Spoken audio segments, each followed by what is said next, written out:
Hello everyone, I hope you all are doing well. Dad ने हरवी को दो option दिए थे। फर्स्ट ये कि मुझे चूज़ करो एंड सेकंड ये कि कैमिन को। लेकिन ये याद रखना कि अगर एक दफ़ा तुम इस घर से बाहर निकल गई तो फिर तुम्हारा और मेरा बाप बेटी वाला रिश्ता तो ख़त्म ही हो जाना। हरवी तो चुपचाप कैमिन के साथ ही चली जाती है, पीछे से इनकी शक्ल देखने वाली कि हमारी बेटी हमारे साथ ऐसे कैसे कर सकती है।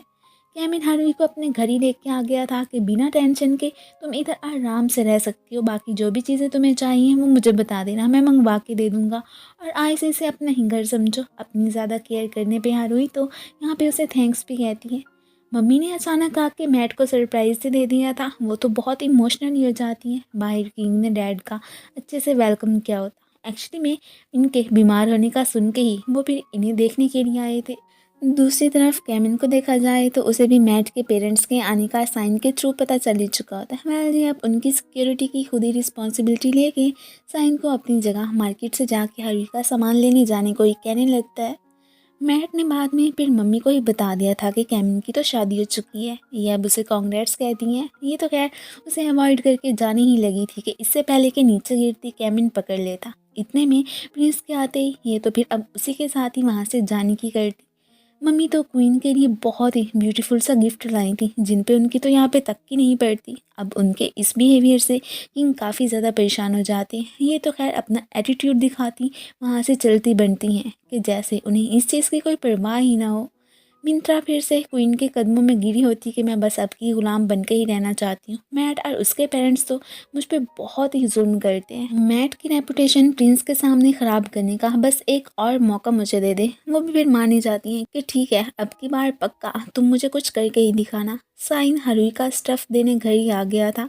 ये तो उसके लिए यहाँ पे उसका शुक्रिया भी अदा करती। मिंत्रा ने एक्नी को जल्दी पहले आने का कह दिया था कि तुम्हें अगर अपने डैड का इतना ज़्यादा डर है ना तो तुम उन्हें बता के ही ना आओ। तो यहाँ पे उसे तो उसका ये आइडिया काफ़ी ज़्यादा पसंद आ जाता है कि अरे, इस बात का ख्याल मुझे पहले क्यों नहीं आया।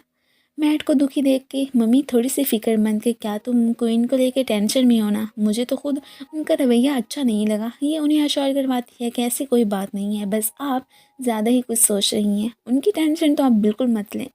हरुई ने ना सिर्फ घर की अच्छे से सफाई की थी बल्कि इसके लिए बहुत ही डिलीशियस सा ब्रेकफास्ट भी बनाती है। वो तो अपने लिए इतना कुछ करने पे आज इसे ट्रिप पे ले जाने का ही सोचता कि तुम जहाँ कहोगी मैं वहीं लेके ही जाऊँगा। वेल, इस वक्त तो इसकी आशा जस्ट टेम्पल जाने की ही थी। आगे से इनकी मुलाकात मैट और बाकी सबसे भी हो जाती है। वो भी यहीं पे ही आए थे। हरुई की पर्सनैलिटी से मम्मी तो काफ़ी ज़्यादा इम्प्रेस होती हैं कि ये और कैमिन वाकई में एक दूसरे को डिज़र्व करते हैं।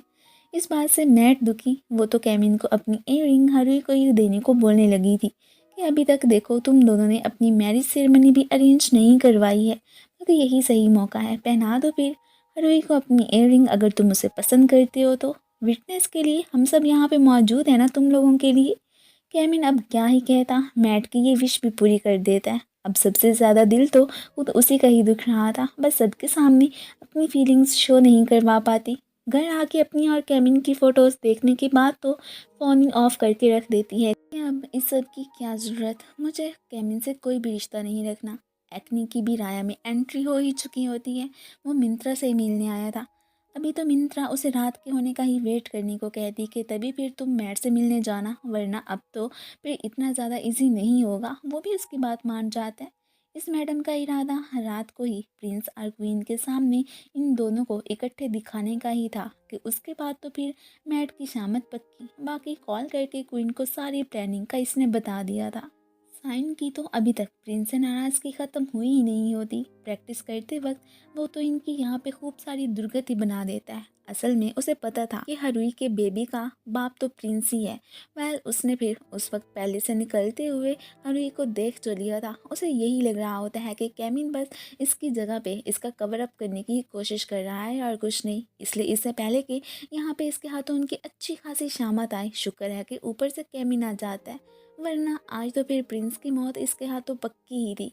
उसे तो फिर यहाँ पे उसे काफ़ी ज़्यादा सारी डांट भी पड़ जाती है। किंग क्वीन पे गुस्सा कि आखिर मेहमानों के सामने इतना रूड बनने की क्या ज़रूरत थी। वो तो इनकी बातें एक कान से सुन के दूसरे कान से निकाल ही देती।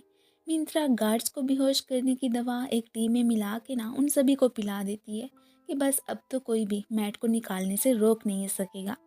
मम्मी ने प्रिंस को खुद को मैट के पास ही ले जाने का कह दिया था कि मैं उससे मिलना चाहती हूँ। वो तो खुशी हो जाते हैं कि क्या सच में, ये तो अच्छी बात है। मैट को नींद नहीं आ रही होती, सो वो मिंत्रा को अपने लिए पिल्स वगैरह लेने ही जाने को कह देती। कैमिन जो कि पैलेस में चक्कर लगाने आया था, सारे गार्ड्स को बेहोश पड़ा देख के परेशानी हो जाता है कि आखिर यहाँ पे क्या हुआ। मैट किसी के आने की आहट सुन के फिर बाहर ही आ गई थी। कैमिन भी पूरी सिचुएशन को देखते हुए यहीं पे ही आया होता है, इसलिए ये जिसे थीफ समझ कर पकड़ती है ना, वो तो असल में कैमिन ही होता। दोनों एक दूसरे के ऊपर ही गिरे थे। अब उठने की कोशिश तो करते हैं पर नामुमकिन। एक दूसरे के इतने करीब आने पे इनकी हार्ट बीट बहुत ही फास्ट हो जाती है। मैकी भी अपनी मॉम को लेके यहीं पे ही आ गया होता है। मैट तो यहाँ पे बहुत ही ज़्यादा टेंशन में होती हैं कि हमें अब यहाँ से उठने के लिए जल्दी कुछ करना चाहिए, वरना किसने देख लिया ना तो बहुत गड़बड़ी हो जानी। तो इनकी कोशिशें जारी। इधर ये लोग मैट के रूम के बाहर ही आ जाते हैं। मैट के रूम में एक्नी ही घुस आया था। वह उसे डर के मारे भागते देख के प्रिंस पकड़ लेता है कि तुम कौन हो और यहाँ पे कैसे आए। मैट तो दूसरी साइड से ही आ रही थी, सो जो प्लान इन दोनों ने मिलकर बनाया था ना, वो तो एकदम फ्लॉप होकर ही रह जाता। कैमी ने तो खैर एक्नी को बांध ही दिया था कि सच सच बताओ कि तुम यहाँ पे किसके कहने पे आए हो। वो कुछ नहीं बोलता कि नहीं, मैं तो तुम्हें कुछ भी नहीं बताऊँगा।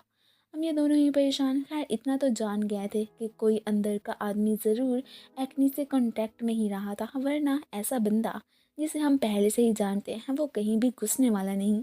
सिया बिजनेस के सिलसिले में जनरल से ही मिलने के लिए आया था। मम्मी ने इधर एक्नी को अपने आदमियों से कह के कैमिन के हाथ से छुड़वा के अपने पास से बुला लिया था। तो इस तरह सिया अपने बेटे को देख के हैरान कि तुम इधर कैसे आए। किंग तक भी ये सारा मामला पहुंच चुका था। अब साइन उनसे रिक्वेस्ट करने लगता है कि मेरा बेटा तो क्रेजी ही हो गया होगा, पैलेस में इसलिए एंटर हुआ, प्लीज़ इसे माफ़ कर दे। मैं आपको यकीन दिलाता हूँ कि आइंदा के बाद ये ऐसी हरकत बिल्कुल भी नहीं करेगा। किंग ठहरे काइंड पर्सन, उन्हें भी माफ़ करना पड़ जाता है कि ठीक है। केमिन को इधर जैसे ही मालूम होता है कि गार्ड्स को मिंत्रा ने टी में ही कुछ मिला के पिलाया था, तो वो यहाँ पे काफ़ी ज़्यादा सरप्राइज। हेमंत को मिंत्रा पे शक था कि वो यहाँ कोई ना कोई खिचड़ी तो ज़रूर पका रही है। वो क्या, इसका उसे पता चलाना था। सिया को तो जनरल ने केमिन से निपटने के लिए ही यहाँ पे बुलवाया था। खुद मारते तो जाहिर है सबने कहना था कि अपनी बेटी का बदला लेने के लिए ही जनरल ने केमिन का मर्डर किया है। सो इसलिए अकॉर्डिंग टू प्लान सिया के आदमियों ने उसी विलेज पे ही अटैक कर दिया था कि हम लोग ऐसे ऐसा सीन क्रिएट करेंगे ना, किसी को शक भी नहीं होगा कि केमिन को किसने मरवाया है। सब यही समझेंगे कि एक्सीडेंटली उसकी मौत हुई। अब यहाँ पे कैमिन के मास्टर ही रहते हैं ना, इवन के चीफ की बेटी माली को भी इन लोगों ने किडनैप ही कर लिया था। सारे बेचारे बहुत ही परेशान हो जाते कि ये हमारे साथ क्या हो गया। जनरल ने उनकी दी रिपोर्ट फिर किंग को ही सबमिट करवा दी थी। अब इन्होंने ही उन गुंडों से निपटने के लिए कोई एक्शन लेना था। सारी सिचुएशन को देखते हुए कैमिनी वहाँ जाने का डिसाइड करता। वैसे भी उसकी उस विलेज से पर्सनली ही दिल लगी थी। इसके मिशन पे जाने का सुन के मैट दुखी। हरोइन ने तो अपना लकी चार्म ही इसे दे दिया होता है। अपसेट तो खैर वो भी थी, लेकिन इतनी उम्मीद थी उसे कि कैमिन ज़रूर जिंदा सलामती वापस आएगा। नहीं, अच्छे पर्सन को कुछ भी नहीं हो सकता। दूसरी तरफ ये लोग तो वाकई में कैमिन के आने का ही वेट कर रहे होते हैं। फाइनली वो अपनी फोर्स समेत यहाँ पे आ ही चुका था। सो इधर दोनों पार्टीज़ की फाइट स्टार्ट। ये लोग तो अपने साथ बॉम्ब भी लिए फिर रहे होते हैं। सो जैसे ही यहाँ पे एक बॉम्ब फोड़ते हैं ना, तभी अचानक कैमिन काफ़ी ज़्यादा ज़ख्मी हो जाता है और फिर इसी के साथ ही ये पार्ट ख़त्म हो जाता है। Thank you for watching. And guys, अगर आप लोगों को मेरी वीडियो अच्छी लगती है तो प्लीज़ इसे लाइक शेयर एंड कमेंट भी कर दिया करें। साथ ही साथ अगर आप लोगों ने अभी तक मेरे चैनल को सब्सक्राइब नहीं किया है तो कर देना। सो मिलते हैं फिर नेक्स्ट पार्ट में, तब तक के लिए बाय। अपना ख्याल रखना।